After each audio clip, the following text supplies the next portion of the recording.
Hello dear youngsters. നമ്മൾ ഈ ലോകത്ത് കുറേ പേർക്ക് നന്മകൾ ചെയ്യാറുണ്ട്.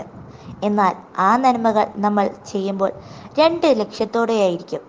ഒന്ന് പ്രശംസയ്ക്ക് വേണ്ടിയും മറ്റൊന്ന് വ്യക്തിപരമായ നേട്ടങ്ങൾക്ക് വേണ്ടിയും. എന്നാൽ ഇതൊന്നും പ്രതീക്ഷിക്കാതെ തൻ്റെ നേട്ടങ്ങൾ മറ്റുള്ളവരുടെ നന്മയ്ക്കായി മാത്രം ഉപയോഗിച്ച ഒരു വിശുദ്ധനെ കുറിച്ചാണ് ഇന്ന് ഞാൻ നിങ്ങളോട് പറയാൻ പോകുന്നത്. കാരുണ്യത്തിൻ്റെ മധ്യസ്ഥൻ എന്ന് അറിയപ്പെടുന്ന വിശുദ്ധ വിൻസെൻ്റ് പോൾ. തൻ്റെ ഈ നേട്ടങ്ങൾ കാരണം ജീവിതകാലം മുഴുവൻ വിശുദ്ധൻ ഒരുപാട് ആദരിക്കപ്പെട്ടുവെങ്കിലും ആ പുരോഹിതൻ തൻ്റെ എളിമയും വിനയും ഒരിക്കലും കൈവിടുന്നില്ല.